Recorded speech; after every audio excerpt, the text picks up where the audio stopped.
Alors, t'as kiffé le nouveau générique? Non.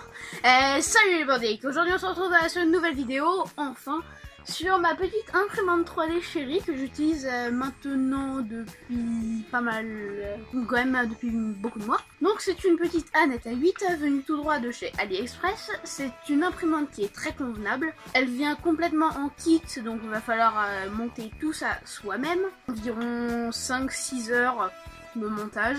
Ça va, j'ai pas beaucoup d'expérience dans l'impression 3D, mais ça me semble plutôt correct. Donc c'est une imprimante qui a un modèle d'impression de 22 cm de large par 22 cm de profondeur par en hauteur 22-23 cm. Donc c'est un volume qui est très convenable.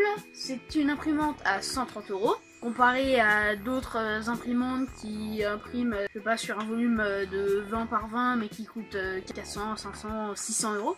Elle a un petit plateau chauffant, donc j'ai un modèle de rechange ici. Je vous mettrai le lien du plateau chauffant de rechange que j'ai moi dans la description, donc il vient directement avec le plateau chauffant, donc le plateau chauffant, qui connectique est déjà tout branché dessus. Emballé dans du petit papier bulle et bien évidemment avec le câble, parce que si comme moi ce qui vous a poussé à demander un plateau chauffant c'est que le connectique est mort, c'est bien d'avoir le connectique. Donc ça permet d'imprimer tous les plastiques que vous voulez. Clairement vous pouvez imprimer du filament bois. J'ai une bobine ici, donc du filament bois. Donc ça c'est le filament bois le moins cher à trouver sur Amazon, 21 € la bobine de 1 kg. Donc c'est pas de l'énorme qualité, mais si vous voulez ne serait-ce que essayer l'impression en filament bois ou juste en filament un petit peu spéciaux, c'est un filament qui est très convenable. Faut juste essayer de trouver des paramètres qui vont bien. Et donc si vous imprimez avec ça, ça risque de faire beaucoup de stringing.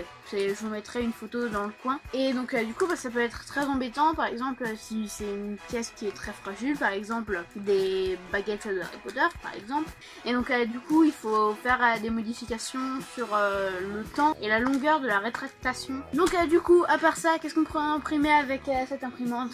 Bah clairement tout, donc on peut imprimer du nylon, du flex, du bois, du PLA, donc le plus basique, donc c'est vraiment le plus simple à imprimer.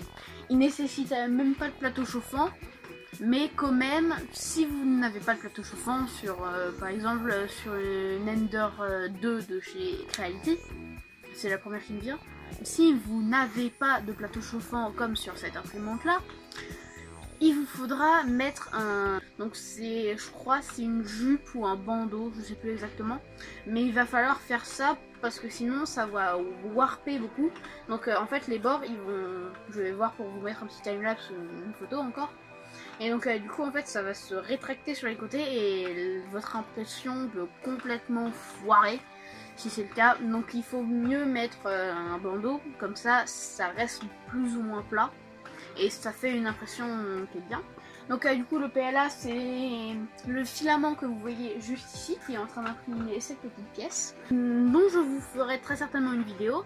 Mais si vous voulez voir un petit aperçu de cette petite impression, il me semble que c'est là ou là, je sais plus. Je vous mettrai une petite affiche de la vidéo, enfin d'un youtubeur du nom de Peanut 3D. Si vous ne connaissez pas, allez vous abonner, c'est une très bonne chaîne d'adaptation 3D. Il en a déjà fait une vidéo, mais quand tout sera imprimé, je vous en ferai une vidéo aussi. Mais j'avais prévu de la faire un petit peu avant. Donc du coup, donc à part le PLA, tout ce que je vous ai dit avant, on peut aussi imprimer du coup de l'ABS, qui est un filament qui est beaucoup plus compliqué à imprimer. Et là, même avec une jupe, il me semble que c'est même pas possible de l'imprimer si vous n'avez pas de plateau chauffant, parce que l'ABS c'est un filament qui est fait à base de pétrole qui sent très fort, donc dans une pièce aérée, pas comme ici, il y a un Velux là et là-bas, mais je sais pas si un jour j'essaierai. Et donc du coup il faut que ce soit dans une pièce ventilée parce que ça pue, ça peut donner des maux de tête ou des vertiges, voilà. Et donc du coup c'est un filament qui est quand même un petit peu plus solide et un petit peu plus flexible. Donc pour faire par exemple des pinces imprimées en une seule pièce, c'est très bien. Encore une fois, si je trouve une vidéo qui vous présente ce genre d'objet, parce que j'ai pas encore eu le temps de tester l'ABS. Je vous mets une petite vidéo très certainement de Tommy Destrochet, un très bon youtubeur québécois qui fait donc pareil, de très bonnes vidéos, qui a fait une vidéo là-dessus.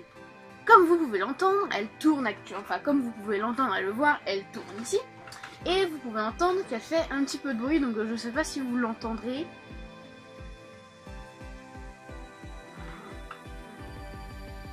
Voilà, là normalement vous avez quand même dû l'entendre. Donc en effet, mon lit est là, mon imprimante est ici. Donc en effet, c'est plutôt compliqué de dormir avec, surtout que là-bas, il y a mon frère. Donc du coup, le mieux si vous dormez dans la même pièce que là où vous imprimez, surtout si vous faites de l'ABS, n'imprimez pas la nuit, c'est le mieux en général, parce que du coup déjà, ça fait du bruit. Et si vous dormez à côté, bah, ça fait du bruit, et du coup peut-être que vous serez tenté de regarder de temps en temps. C'est mon cas en tout cas. Et donc du coup c'est une imprimante qui, une fois bien paramétrée, est très viable quand même. Elle est très très bonne. Par exemple, j'ai imprimé une petite tirelire, enfin petite. Enfin, vous voyez ma main quoi. Et voilà, donc ça tient dans la main. Donc ça c'est à peu près du 5 heures d'impression. Et donc pendant que ça s'imprimait, je suis sortie avec ma famille. Et donc du coup c'est quasiment toute l'impression, j'étais pas là pour vérifier. Et c'était une réussite. Donc vous n'avez pas forcément besoin d'être tout le temps collé à votre imprimante. Du moment où déjà vous lui faites assez confiance. Et du moment où vous êtes plus ou moins sûr de vos réglages, vous vous enfuyez pas de chez vous à votre première impression, à votre première, voire même pendant vos 10 premières impressions. Essayez de rester à côté quand même, histoire de bien vérifier si ça se passe bien, etc. Et ensuite, donc, en l'occurrence c'est mon cas, ça devient carrément viable du moment où vous avez les bons réglages et où vous avez confiance quoi. Et donc du coup c'est une très bonne imprimante qui a une qualité qui n'est pas trop mal. Donc on peut quand même voir un petit peu les stries, les traces sont au maximum évitables en réduisant la qualité. D'ailleurs en parlant de qualité, cette imprimante a une qualité minimum de 0,1 mm. C'est carrément bien, c'est carrément suffisant parce que donc ça c'est imprimé en 0,3.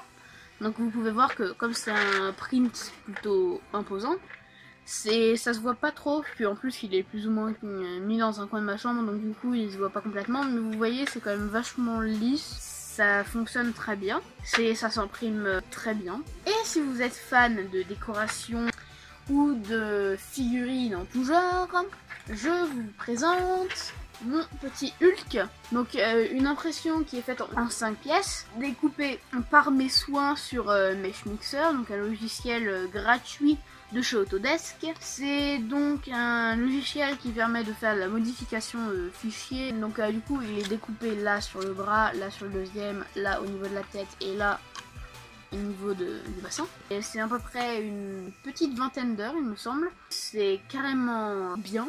Vous pouvez voir que on peut un petit peu voir les traces. Donc du coup forcément les marques sont pas dans le même sens entre le torse et les bras et la tête, mais du coup c'est une impression qui est carrément extrêmement belle. Donc ça fait 23 cm, mais si vous peignez bien ou alors si vous avez la patience de passer dans chaque recoin et de bien poncer, enfin si vous avez du PLA encore, parce que ça c'est complètement imprimé en PLA, vous pouvez carrément vous débrouiller en ponçant bien.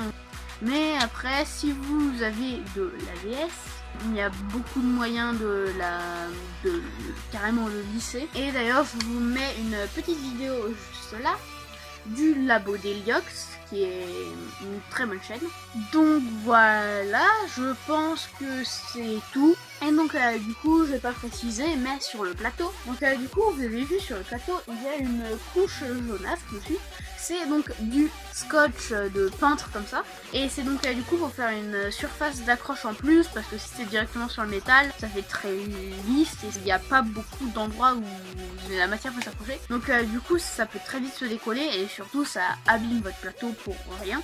Donc du coup scotch de peintre à mettre sur le plateau. Donc voilà, j'ai plus ou moins fait le tour. Après il y a quelques outils plus ou moins obligatoires pour l'impression 3D, où souvent on a besoin d'une pince comme ça, d'une pince coupante comme ça. Allez, donc ça, une pince comme ça, c'est vendu directement avec l'imprimante.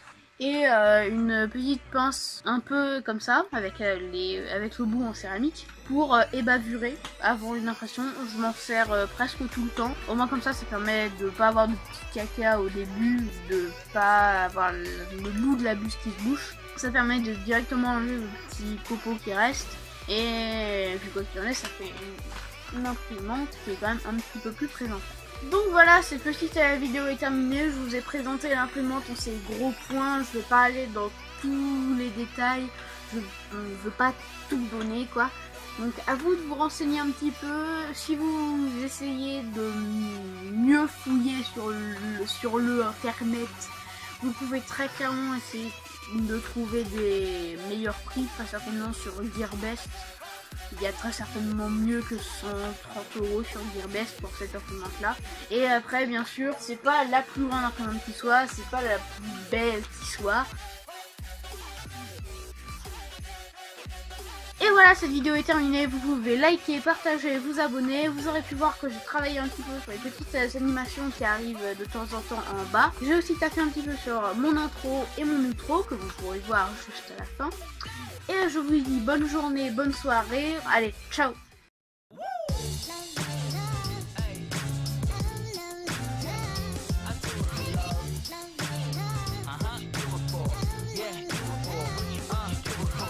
Do it for the